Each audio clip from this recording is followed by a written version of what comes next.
Hello दोस्तों, आज की वीडियो में बताने वाले हैं कि आप जो है बिना कंपनी से काम छोड़े कैसे पीएफ से आप एडवांस निकाल सकते हैं। मैं जिस तरह से बताने वाला हूं, अगर इस तरह से आप स्टेप बाय स्टेप फॉलो करते हैं और अप्लाई करते हैं तो फिर आपका 100% जो है आपका पीएफ से पैसा निकल जाएगा, आपका फॉर्म रिजेक्ट नहीं होगा। क्योंकि इस वीडियो में सब कुछ बताने वाला हूं ताकि जो है आपका फॉर्म रिजेक्ट ना हो। तो चलिए शुरू करते हैं फटाफट।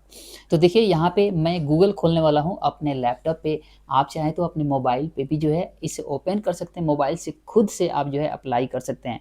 आगे क्या करना है मोबाइल से अप्लाई करने के लिए मैं अभी तुरंत बताता हूँ। तो देखिए, यहाँ पे जैसे गूगल खोला, अब मैंने क्या किया, इसमें ईपीएफओ टाइप कर रहा हूँ मैं यहाँ पे, ठीक है। ईपीएफओ टाइप कर लिया। अब इसे मैं एंटर करके ओपन करता हूँ तो यहाँ पे एम्प्लॉय प्रोविडेंट फंड ऑर्गेनाइजेशन की वेबसाइट खोली। अब यहाँ पे आपको एक सेटिंग करनी है अपने मोबाइल पे, ठीक है ना।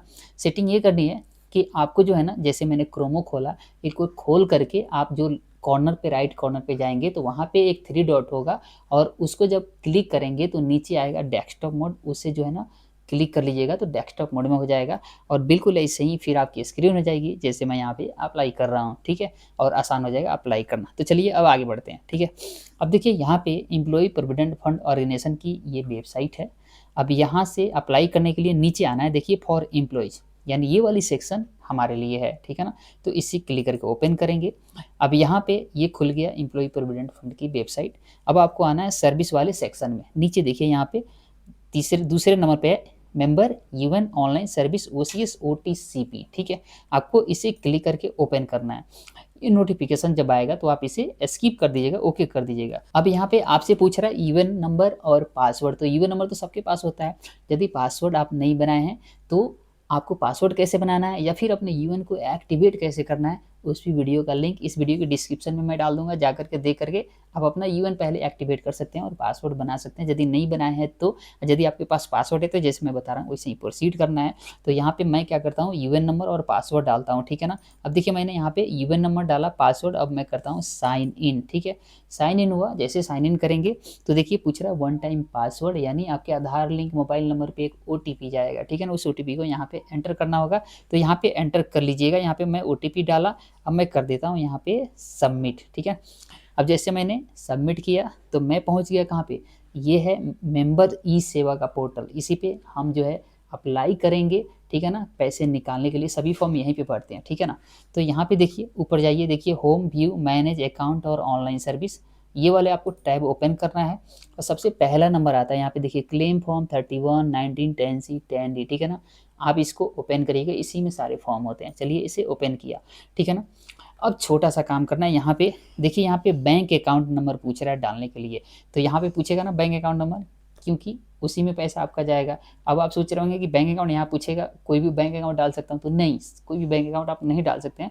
वही बैंक अकाउंट आपको डालना है जिस बैंक की आप केवाईसी किए हैं, यानी पीएफ में लिंक किए हैं। कैसे आपको अपने पीएफ में नया बैंक अकाउंट लिंक करना है या बदलना है, उस भी वीडियो का लिंक इस वीडियो के डिस्क्रिप्शन में। यानी पहले आपको बैंक जो है ना लिंक करना है, तब ये अप्लाई करना है। कभी भी पैसे निकालने हो तो पहले बैंक अकाउंट लिंक होने चाहिए, ठीक है। तो यहाँ पे मैं क्या करता हूँ, बैंक अकाउंट डालता हूँ। बैंक अकाउंट वही डालूंगा जो मैं पहले से लिंक कर रखा हूँ, ठीक है। तो यहाँ पे चलिए बैंक अकाउंट डाला और करना पड़ेगा इसको वेरीफाई, यानी वेरीफाई करेंगे तो ये मैच करेगा कि जो मैंने बैंक अकाउंट लिंक किया था और ये मैं यहाँ पे डाला, वो दोनों मैच कर रहा है कि नहीं। नहीं अगर मैच करेगा तो फिर यहाँ पे, ठीक है ना, मिस मैच बता करके यहाँ पे रिजेक्ट होगा, ठीक है। तो यहाँ पे मैंने वही बैंक अकाउंट डाला हूँ और करता हूँ वेरीफाई, ठीक है। इसको यस कर लीजिएगा। अब देखिए यहाँ पे ग्रीन टिक हो गया। ग्रीन टिक का मतलब है कि यहाँ पे बैंक जो है वेरीफाई हो गया, मैंने सही नंबर डाला, वही जो बैंक अकाउंट मैंने लिंक किया था, ठीक है। अब यहाँ पे थोड़ा सा स्लाइड करके आपको नीचे आना है, ठीक है। यहाँ तक तो आपको समझ में आ गई, ठीक है ना, बहुत आसान है। आगे थोड़ा सा और है, बस उसके बाद हम भर लेंगे इसको, ठीक है।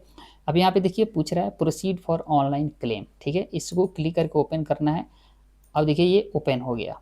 अब यहाँ पे आ रहा है नीचे, देखिए I want to apply for, इसमें मिलेगा क्लेम फॉर्म, कौन सी फॉर्म सबमिट करना है। तो पहले मैं इसको ओपन कर लूँ। देखिए यहाँ पे ओपन किया तो एक ही फॉर्म दिखाई दे रहा है, पीएफ एडवांस फॉर्म 31 जी। इसी फॉर्म 31 को आपको जो है ना सेलेक्ट करना है और इसी को अप्लाई करना है, तब जाकर के आपका पीएफ का पैसा काम करते हुए निकलेगा, यानी एक एडवांस के तौर पे निकलेगा, ठीक है।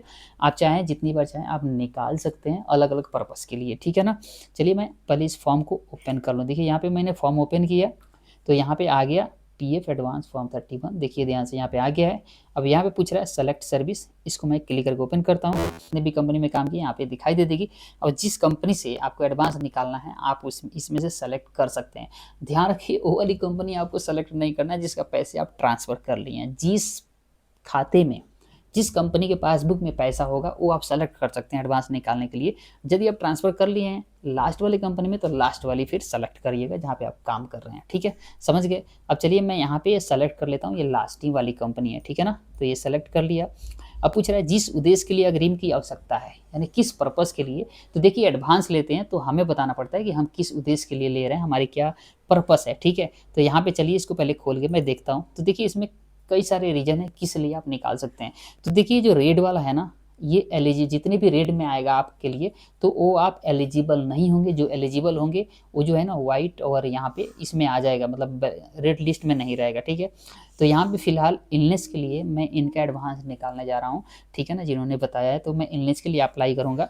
यहाँ पे देखिए कुछ यहाँ पे आप चाहें तो आपका जो मैरिज के लिए भी निकल जाएगा, परचेज ऑफ साइट के लिए भी निकल जाएगा, हाउस घर बनाने के लिए भी निकल जाएगा। लेकिन शादी के लिए 7 साल की सर्विस होनी चाहिए और घर बनाने के लिए कम से कम 5 साल की सर्विस होनी चाहिए। तो अभी जो है ये एडवांस पुराने ही रूल के हिसाब से निकलेगा, ठीक है ना। तो अभी यही चल रहा है तो आपको इसी के हिसाब से आपको निकालना है। तो मैं यहाँ पे अभी इलनेस के लिए एडवांस इनका निकालने वाला हूँ क्योंकि ये इनकी जो है अभी 5 साल की सर्विस नहीं हुई है और 7 साल की भी सर्विस नहीं हुई है कि अदर चीज़ के लिए निकाल पाएंगे। तो यदि आपकी सर्विस 7 साल की हो गई या फिर कम से कम 5 साल की हो गई है तो आप शादी के लिए भी निकाल सकते हैं और घर बनाने के लिए भी आप निकाल सकते हैं, ठीक है। तो चलिए मैं यहाँ पे इलनेस सेलेक्ट कर लेता हूँ। यहाँ पे आप समझ गए मैंने क्या क्या समझाया, ठीक है। अब यहाँ पे आवश्यक अग्रिम राशि यानी कितना पैसा आपको निकालना है। तो मैं यहाँ पे देखिए मैं 5,000 रुपये मैं डालता हूँ निकालने के लिए। ध्यान रखिएगा कि आपके जितने पासबुक में पैसा है उसका आप 70% तक आप डाल सकते हैं, उतना निकल जाता है ईजिली। हो सके उसे कम भी आएगा, ठीक है ना। अगर आप मान लीजिए कि ज़्यादा डालेंगे तो कम भी ईपीएफओ पैसा दे सकता है, ठीक है ना। लेकिन जितना देगा उतनी आपके पीएफ पासबुक से कटेगी। अब देखिए आगे है एम्प्लॉई एड्रेस। एड्रेस में यहाँ पे डालना है लोकेलिटी, गाँव का नाम डालना है। यहाँ पे स्ट्रीट नंबर डालना है, रोड नंबर। सेलेक्ट स्टेट, यहाँ पे सेलेक्ट आपका राज्य का नाम सेलेक्ट करना है। यहाँ पे डिस्ट्रिक्ट सेलेक्ट करना है। यहाँ पे सिटी मतलब शहर का नाम है। यहाँ पे 6 डिजिट का पिन कोड। ये सारा जो है ना इन्फॉर्मेशन जो है मैं अभी जो बोला ये सारे आपके आधार कार्ड पे मिल जाएंगे। सारे आधार कार्ड के पीछे होते हैं, सब दे करके उसी से भरिएगा, बेहतर रहेगा। तो चलिए मैं यहाँ पे जल्दी से एड्रेस भर लेता हूँ। तो देखिए मैंने यहाँ पे एड्रेस मैंने डाल दिया सब कुछ एक ही बार में, ठीक है ना। तो यहाँ पे एड्रेस डल गई। अब आगे क्या करते हैं, गेट मोबाइल ओटीपी करेंगे और इसको वेरीफाई कर देंगे तो सबमिट हो जाएगा, ठीक है। चलिए गेट मोबाइल ओटीपी करते हैं। अब ये ओटीपी मेरे मोबाइल पे आ जाएगा। अब देखिए यहाँ पे पूछ रहा है ओटीपी, ठीक है ना। आपको भी ये ओटीपी जाएगा आपके आधार लिंक मोबाइल नंबर पे, तो उस ओटीपी को आपको यहाँ पे डालना पड़ेगा और वेरीफाई करना पड़ेगा, ठीक है। अब देखिए मैं यहाँ पे ओटीपी डाला। अब मैं करता हूँ validate OTP and submit claim form, ठीक है। तो मैं यहाँ पे देखिए क्लिक किया और ये सबमिट हो गया, ठीक है। यहाँ पे आ गया mobile OTP has been verified and PF advance claim form submitted successfully on unified portal. Please click here to view BTF. यहाँ पे मैं फॉर्म भी देख सकता हूँ जो अप्लाई किया। तो ये था फॉर्म एडवांस का फॉर्म जो मैंने अप्लाई किया था। पीडीएफ यहाँ पे दिखाई दे रहा है। आप इसे चाहें तो आप अपने पास सेव करके रख सकते हैं, लेकिन इसको आपको ज़रूरत नहीं पड़ेगी कहीं भी देने के लिए, आप अपने ही पास रखेंगे। अब एक चीज़ यहाँ पे और दिखा देता हूँ, देख लीजिए, ठीक है ना। आपको जाना है ऑनलाइन सर्विस में, ठीक है। और यहाँ पे ट्रैक क्लेम स्टेटस आ रहा है, यहाँ पे चेक करिएगा, ठीक है ना। तो यहाँ पे देखिए आ गया जो मैंने फॉर्म अप्लाई किया 31 यहाँ पे है online claim submitted at portal. कहने का मतलब अभी मैंने सबमिट ही किया है और ये कुछ दिन में अंडर प्रोसेस होगा, 1-2 दिन में, और 3 से 4 दिन में पैसे अकाउंट में आ जाएंगे क्योंकि इनका सारा डिटेल सब कुछ सही है, कहीं भी मिसमैच नहीं है। तो 3 से 4 दिन में इनका पैसा अकाउंट में क्रेडिट हो जाएंगे, ज़्यादा समय नहीं लगते हैं। आजकल ईपीएफओ जो है एडवांस फटाफट सेटल कर रहा है, जिनका सब कुछ डिटेल सही है। तो इस तरह से आप करते हैं तो आपका पैसा 3 से 4 दिन मैक्सिमम 7 दिन में आ जाएंगे, अगर सारा डिटेल सही है, डाटा मिस मैच नहीं है, नाम में अंतर नहीं है, डेट ऑफ बर्थ में नहीं है अंतर। तो चलिए उम्मीद करते हैं कि वीडियो आप लोगों के लिए हेल्पफुल रहेगा एडवांस का विड्रॉल करने में, पैसा निकालने में। मिलते हैं अगले वीडियो में, तब तक के लिए नमस्कार और बाय।